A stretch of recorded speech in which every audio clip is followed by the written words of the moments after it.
Hello, everyone. You are listening to She Leads with Carly, and in this show, we talk to the absolute best, brightest, and yes, badass leaders. I'm your host, Carly Malatsky. Thank you for having me, Carly. Of course. So, Angie, you are the founder of Angie's BOOMCHIKAPOP, as you can see in the background, which is an international snack brand that's really worth hundreds of millions of dollars and most well known for its popcorn, which is, by the way, I have it as well, and it's delicious. So, Angie, we'll get into that. It was founded in 2001 with your husband, Dan, you and your husband. But what I love to do is take me back to when you were in college. You went to Goshen College, and you got a degree in nursing, and you ended up getting a master's in nursing from Emory a few years later. But from my understanding, you didn't even know that college was in the picture. So take me to this whole process, like why nursing, and yeah, kind of this time in your life navigating your future. Well, thanks I rarely go back that far, but we're happy to go back that far. I grew up in a small community and on a small Mennonite farm. My grandparents were Amish. My mom and dad were Mennonite, and we lived in the back of my grandparents' farm for a while, and in a trailer. And so my beginnings were very humble. My parents were married when they were 18 and 19 and had me when they were, when my mom was 19 and my dad was 20. And, my dad went to 2-year business school and, developed a career in business. And my mom kind of worked in, different places. And we had a small farm. And, nobody in my family, in my immediate family, ever really talked about college. They never said or set that expectation like that I should go to college. And I loved school. I loved to go to school, and I loved everything about school. I know I was a complete nerd in that way. And I never understood why kids didn't want to go to school. That was not me. But when high school was done, I went to work for my dad. My dad had a small business, and I became his sort of office manager. I did inventory. I typed for him. I did all the secretarial stuff. I ran and got parts, everything. And during that time, I went to visit my aunt and uncle that lived in Colorado, and my aunt was a nurse, and my uncle was a school teacher. It would be my dad's brother. And they looked at me and they said, "Why aren't you in college?" And I was like, well, I don't know. Do you think I could do it? And she goes, "Of course you can. Of course you can do it." And I was like, "Oh, okay. Somebody thinks I can do it." And that's all I needed. And I just, then it was like, what do I want to do? And I didn't really know.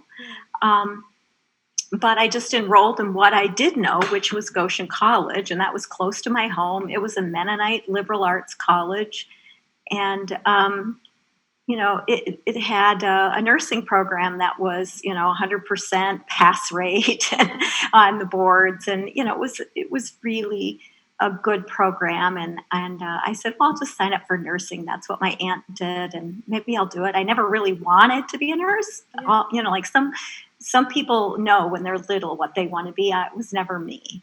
But I did it, and I had a lot of good friends that were nurses and actually loved it. Angie, that's such a cool, story, and just the fact that you needed that one person to tell you, you know what, you can go to college, and you needed that one voice in your head and being like, why not? Like, I can. And so it's very interesting. It's so cool. I love it. Well, Carly, I think what that taught me, and what I remember about this, is kids, as smart as they can be, and I know I'm pretty smart. I'm above average. I'm not brilliant, pretty sure, but above average.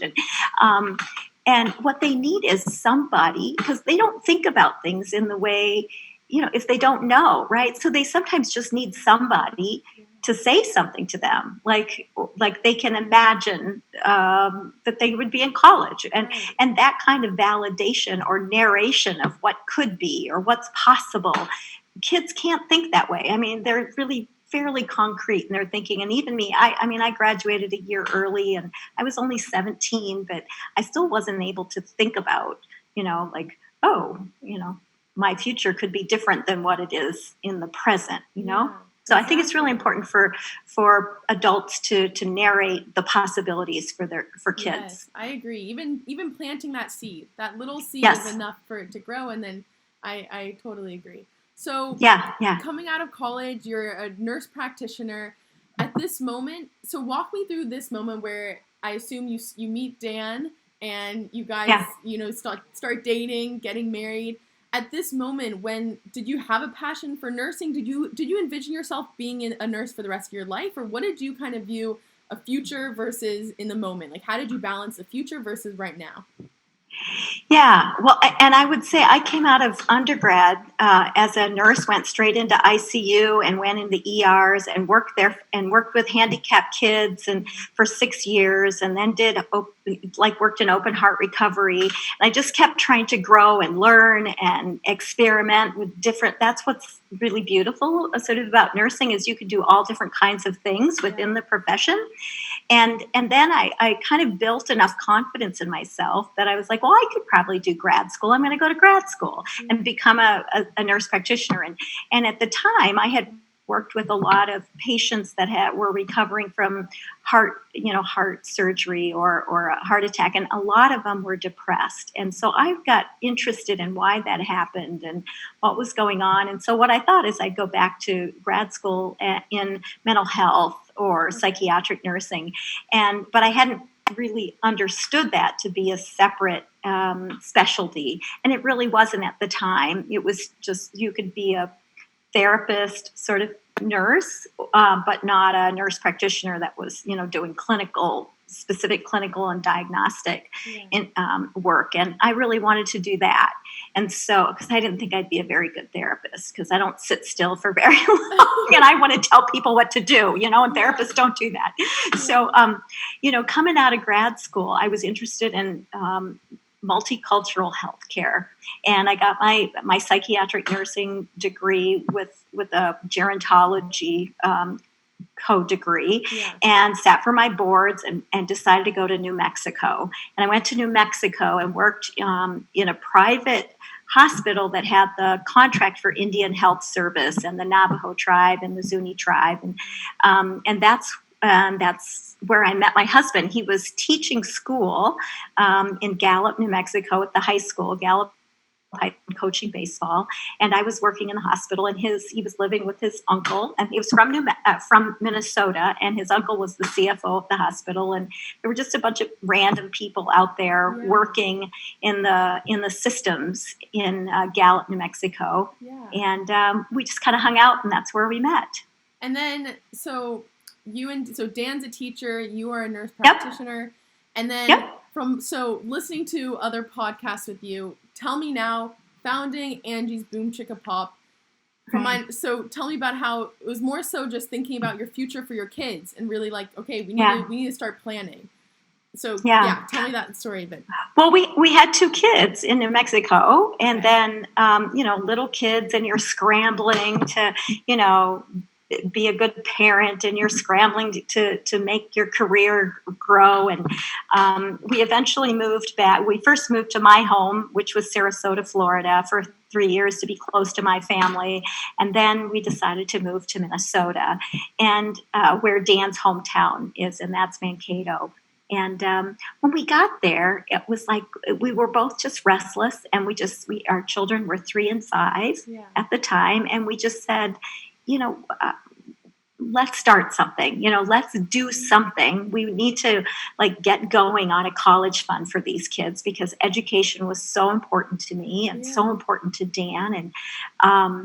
And so, we hadn't started yet. So we just bought this kettle and this tent, and we used a credit card to pay for it. And we were like, well, we could do this on the weekends and in the evenings, and, at fairs and festivals and street carnivals and farmers markets, and we can bring the kids along and we can teach them how to make change and work alongside of us, and it'll be fun, right? Like, so that's how it started in the fall of 2001. And, we started popping kettle corn at, like, in front of grocery stores and on street corners. Yeah. And at That's how it started. games and everything. Baseball games, Minnesota Vikings football games, stuff like that. So, anywhere anyone would let us pop. So first, when did you guys realize, like, okay, this is actually something.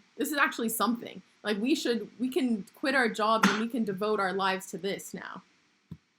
Well, we did that sort of incrementally. Okay. We did that when we got an opportunity to sell in a local grocery store chain in Minneapolis, St. Paul. And that's when Dan and I talked about it, and we just decided my job can probably support the family. Yeah. And he can maybe quit teaching and go full force with the business.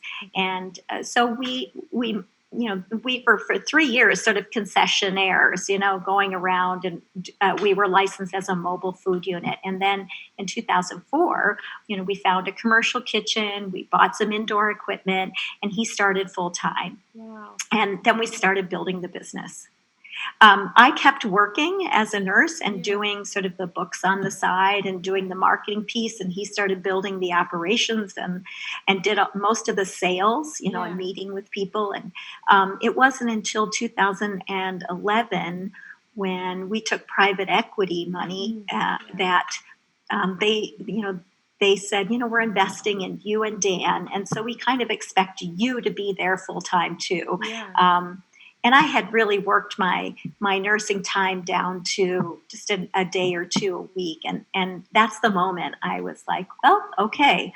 I had 28 years of nursing. I thought that was a pretty good career, and I'd be willing to try something new and learn as fast as I could how to be a business leader instead of a healthcare leader. Amazing. So first, a lot of people have these ideas, but there's a difference between having an idea and then actually getting started. And so I think I want to know any advice you have for people who have these ideas, but almost like, okay, let me see if there's something there. Like, you guys bought the kettle corn machine, or you bought that machine and you tested it and you iterated and tried seeing where it could stick. So what advice do you have for people to, like, actually get started and going and testing? Well, since, like, I didn't know how to write a business plan, neither did Dan, right? Yeah. Like, we had no idea. We just jumped way ahead of ourselves, and what I've seen in retrospect, as I've mentored a lot of, entrepreneurs with great ideas, is that they pause in the beginning, maybe a little too long, to just get this idea perfect and the business plan perfect and everything covered, and all their projections just right, and they haven't sold a single thing yet, and they haven't tested it, and they haven't done anything, but they have a perfect business plan, a perfect business plan that's going to change tomorrow. I'll just tell you that. So I would just say, move faster from idea to execution, to test the market, to see if the product is actually relevant, to see if you actually like doing what this is, or if consumers have feedback for you, because I guarantee you, they will have feedback. You can think you have the most perfect product, and they will tell you why it's not perfect, and then you need time to, like, figure out how to create something that people want. And you may think you may be ahead of the consumer market. You may be behind if you haven't been watching trends carefully enough, and you're not going to know that until you get out there and start trying. Yeah. And you and Dan are both the epitome of the idea that entrepreneurship can really be learned. You don't have to study it. You don't have to learn about it really to dive into it. And so do you think, like, talk a little bit about that, but also, do you think that kind of gave you an advantage, not knowing and really just, like, diving in and going with instinct maybe over like what the books say? Well, and I wouldn't know what the books say, right? Like, so I don't, the books are probably right about a lot of things. Yeah. We just didn't know what we were wrong about, and we made a lot of mistakes that were probably expensive mistakes that a lot of people could avoid if they, if they had, foundational information that we didn't have.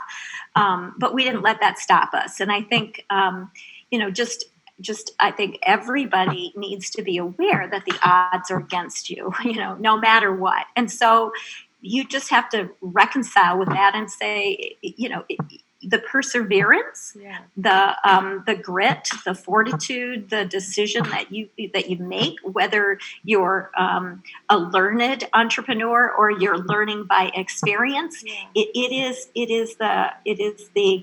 the perseverance that will get you through. I mean, the learning in itself is helpful, but it takes some grit to make it happen.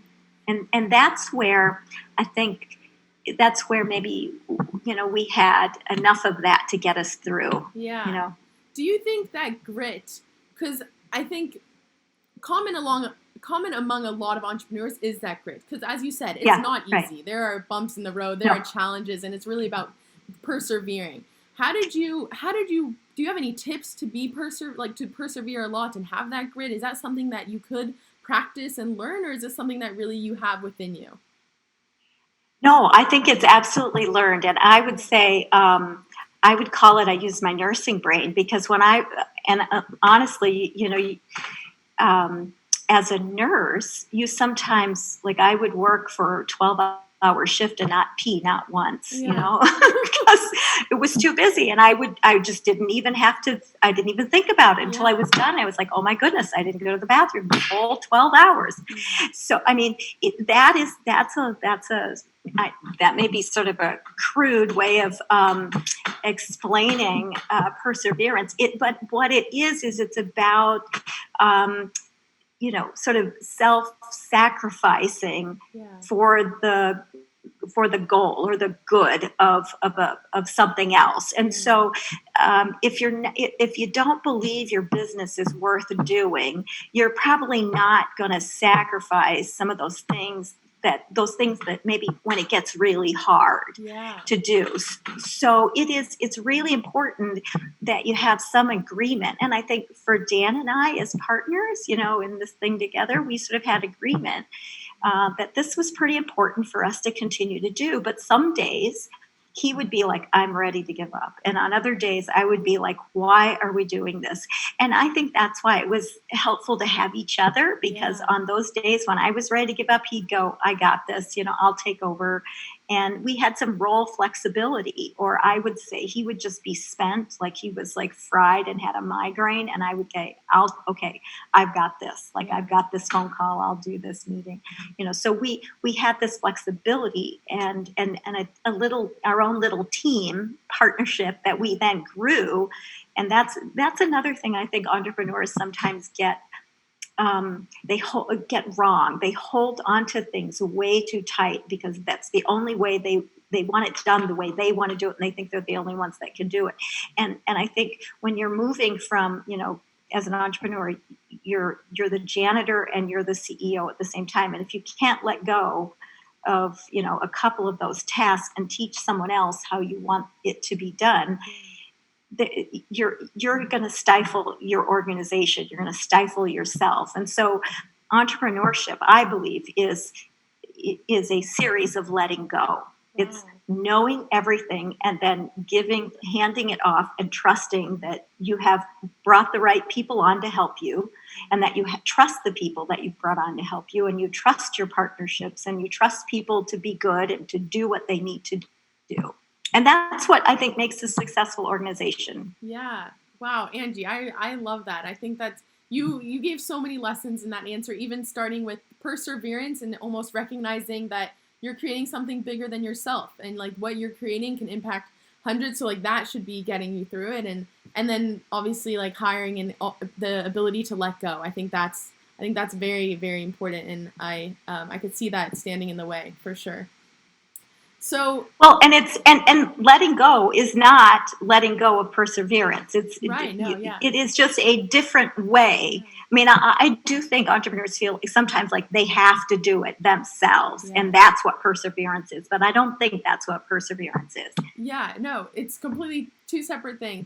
Do you have advice in terms of like, did you struggle to let go and give the reins off to someone else to do things where, I don't know, you At had your times, own, yeah. and Yeah, it's hard. Yeah, because you want them to do it the way you want it done, right? yeah, Like you're so identified with your company or your product and what you've created, and so I think we had a fairly long trajectory. It was 16 years, and so we had time to let yeah, go in incremental pieces. amazing. So So, Angie, I want you to discuss. So, obviously, She Leads is all about the female leader, and so I mhm. want to know, as a female founder, you're with your husband, you founded with your husband, but I want to know, in those early stages, was there ever a, feeling like, okay, I'm the female founder, and maybe when, like, for instance, getting funding by VC firms or whatnot, did you ever feel like, okay, Dan, you take this over because I'm a female, maybe they'll respect you more, or do you ever come across these like dichotomies and how you dealt with it? um, it's a reality of Yeah, female-led businesses that they don't get the same amount and level of funding that male-led organizations. And there are a lot of things in place that are currently in place, and a lot of um, female funded organizations, female funding mechanisms, oriented mechanisms that are in place now that weren't in place. Um, yeah, you know, 10, 12 years ago. But so I see it changing. And yes, there were times yeah, when I was the only woman at the table at the boardroom or the only woman at the table at an investor meeting. And, it can be a little intimidating. But, I think all things are a matter of perspective. So what can be intimidating can also be my advantage, right? Like, so I am the only woman at the table. yeah, So I'm the only voice that is unique and different in a very dramatic way. And so I use that as a, sort of motivation for me to assert myself. And I would also say that I never felt sort of maligned because I had my husband there and yeah, someone was listening to him, or was willing to fund, like turn to them and turn to him, or my brother-in-law was our CFO, and yeah, because God knows I don't know a whole lot about finance. My expertise is sort of people and branding. So yeah, um, I was fine. If it takes my brother-in-law and my husband to get us funded and us to perpetuate a female-oriented consumer brand that I could use my voice in a whole different way, okay, I'll use whatever asset I have. So yes. I think it's true that it's hard for women to get funded, and I was one of those women that I didn't care. If it took Yeah. my husband and my brother-in-law to help us get funding, I was happy for that to happen. Yeah, and I think what you said, like the gap is slowly closing, but it's still there. It's a Mhm. reality, but it is slowly closing. But I think even like the advice to other females, it's more so being able to like switch it all also. Like switch it being like I am the only female. Like that's a value. I can provide my value in the room right now as the only female. So I think that's something that, we can take away and implement. So I think Well, and here's the other thing. yeah. Because of that, you can then challenge your team and say, look around. Like, where we need to hire Yes. more diversity in our organization. Where can we start? And, that when we hired a senior VP of operations, the next 3 major senior hires he did, because we simply talked about it. We're all women. We had like a woman run our plant. We had a woman senior VP of supply chain. Yeah. He went out and did it. Like, Incredible. so, you just have to tell people what you want and they'll go do it. If they can find the talent, and the talent's there. Yeah. And then the next step is not even having to tell them, and then they do it. Right. It's already done. Right. So that's. But you first have to tell them. I think a lot of yeah. folks are not used to it. Just sort of maybe if I bring this back in the same way that I, as a kid, didn't realize I could go to college. These guys are just used to doing it the way they do it until you tell them. They're like, oh, most people are like, oh, okay, sure. Like I didn't think about it. Yeah. They never notice that there's only one woman in the boardroom. They're getting it now, but you know, it's. Yeah. But there's no reason not to speak it and not to ask for it. Definitely. I think that's very, very valuable advice for sure. So I'm wondering, so Angie's BOOMCHIKAPOP, it got acquired by Conagra Brands in 2017.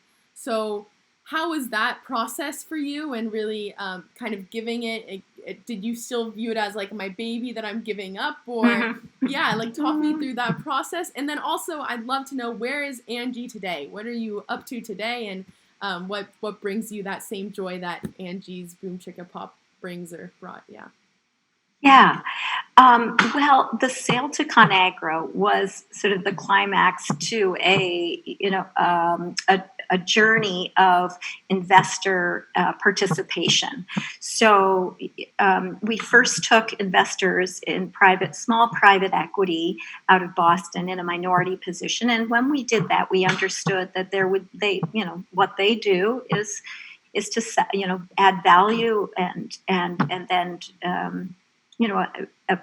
get their appreciation out of the business. And so we knew that they would sell. And at that point, that would have been 2014. And we thought, well, maybe a strategic buyer would buy us at that point. But private equity came in again, a larger private equity company, and bought the whole thing. And we reinvested and sat on the board.